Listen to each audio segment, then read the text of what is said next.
about to leave. Already packing, come with me.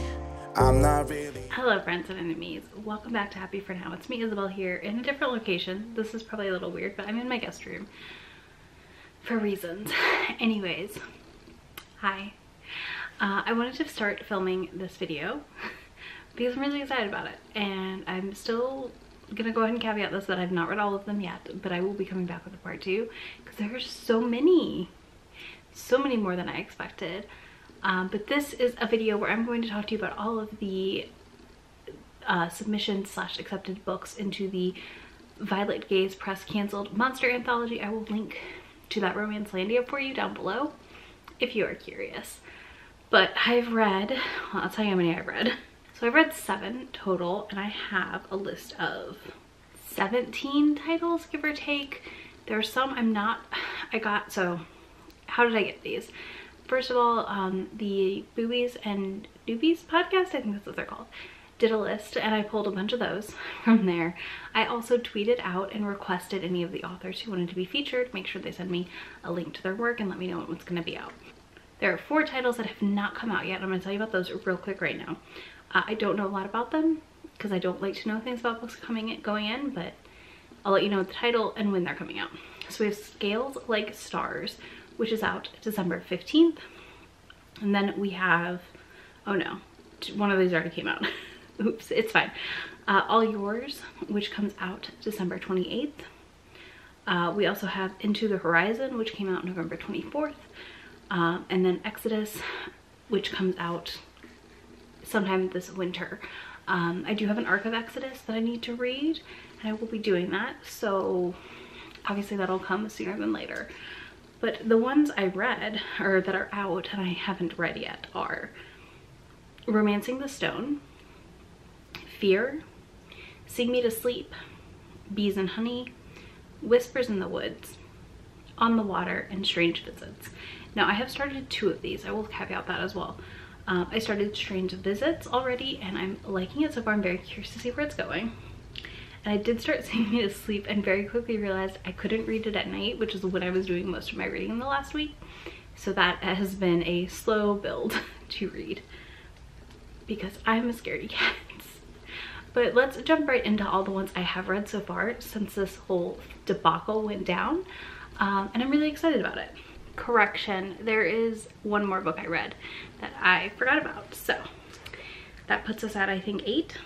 But let's get right into this. So the first one I read from this series and absolutely adored, have adjusted my reading up, is Flesh and Stone by Emily Hemingway. This is a gargoyle romance. It gave me all of the gargoyle cartoon vibes that I wanted out of a romance like this. We follow a 30-something heroine who is plus size, and she accidentally awakens a gargoyle, and we go from there, and there's like a nice setup for a sequel around her friend and a possible romance. Some great tongue action, just delightful. I loved this one. I honestly can't recommend it enough.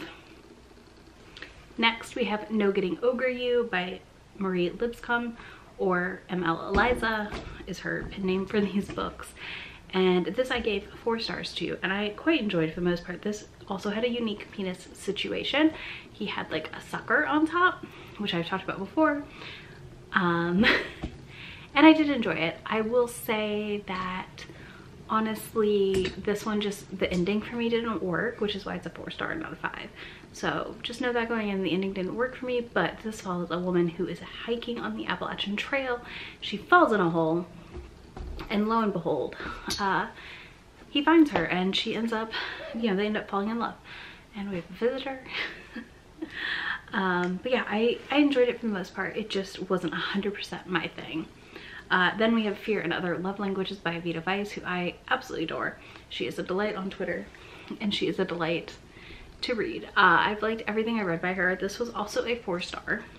Some highlights for this was the non-binary main character for me, the nightmare and night terror coming to life, and the way in which we handled a boss who was a sexual harasser. And it was really great, but big content warning on this for a boss that is a sexual harasser and a boss who gets his comeuppance from it, and that does involve some possible death or murder. Next we have Love Laugh Lich by Kate Pryor. This one surprised me. I also gave this one a solid 4 stars. This follows a woman who is a secretary for a lich who is like this weird boss of a mega corporation in the apocalypse, I guess we would call it. It's very like dystopian, and he and her end up, they have crushes on each other and they start to somewhat act on those crushes, and it was really cute. It was really fun to see how this all unfolded. It worked really well. He had an interesting form under his lich robes, and we also had another weird penis, which is one of my favorite things in these books. Like, what is the point of a monster romance if we're not getting that? I don't really know, because I think that's all you need. Next we have Outwitting the Devil by Renee Dallier. I think that's right. This I'm going to link for y'all below. There is a link to sign up for her newsletter through BookFunnel, and it'll get you a copy of this extremely short but delightful sapphic novella that I also gave 4 stars to. And this follows a woman who comes to hell and she's looking for her dog.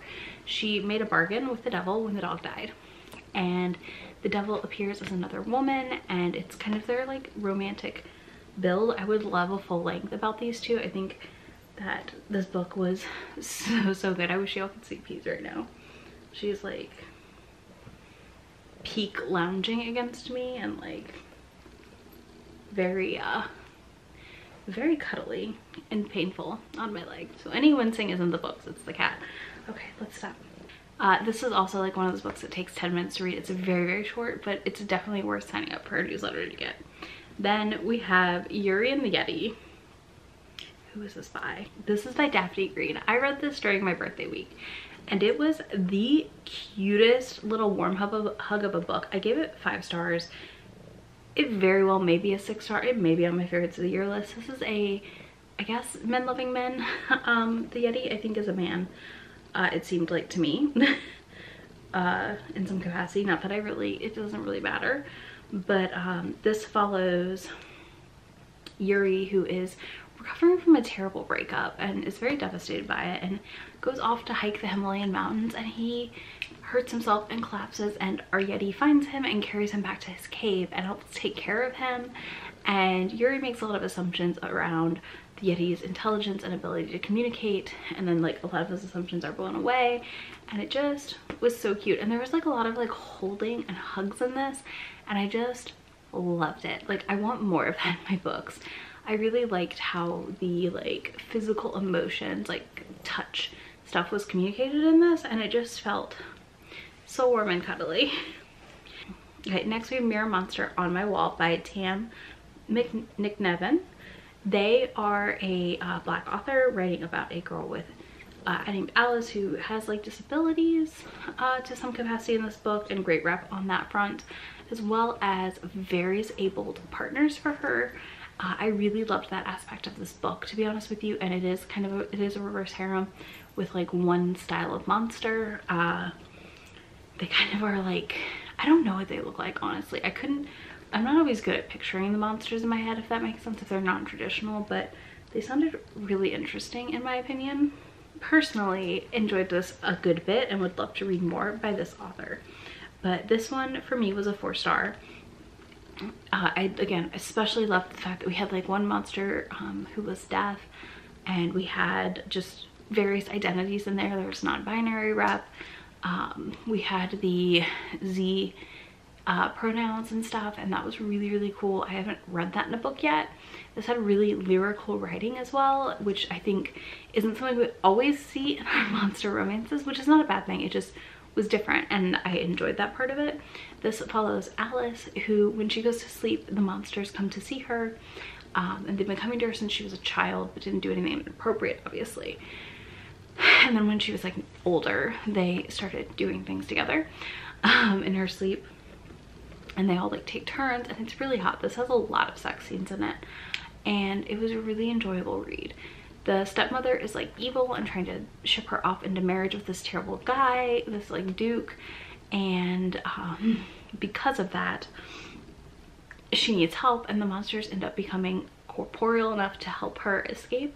So I do want to give a big content warning here for abuse from a parent figure, and then also murder, because obviously this doesn't just end with her and the monster's happy. Like, some stuff goes down big time.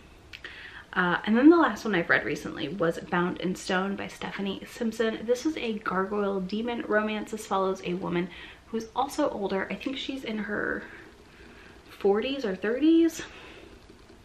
It's set in 1995. It is a gothic romance to boot. Like, she goes to this old house that she inherited or bought.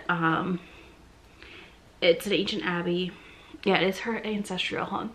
And there's this weird statue there of like this demon being gargoyle thing. And she finds some books and she ends up summoning him after having like conversations with the statue, and like she's escaping this like terrible ex-husband, and is, you know, trying to figure out her new path in life. This one we also had a magical second penis appear at one point, so that was cool. And I enjoyed this overall, honestly. It was really good. I gave this 3.5. I had slight issues with how it all wrapped up, personally. I think it would have benefited from a little more development, but it still was a really solid book, in my opinion. It was not bad by any means, but I just needed like a little less of the ex-husband plotline and a little more of her in the demon plotline. But yeah, I really enjoyed this one as well. It was very fun. I am really excited to do a part 2 of this, hopefully probably in December or early January, because I want to read the rest of these books, and I've really enjoyed them so far. Let me know if you've read any of them, and I will have links to all of the books I talked about in that description box for y'all. But before you leave, be sure you leave me a octopus emoji, because I know I've got some like sea creature monsters coming soon in these reads, so I'm very excited about that. And if you have read one of these, be sure to let me know which one you have read and if you liked it or not. I'm excited to explore more of these, honestly. I think there's just a wealth of interesting authors left to discover from this whole thing, and I can't wait to see where that goes. There are links to Be My Friend in that description box anywhere on the internet, and you know, I think that's all I got. I will talk to y'all in a few days. Bye. Already packing, come with me. I'm not really asking. We'll get away to a place where we don't know. About to see the world in action, what we can be. Life with no distractions. We'll get away.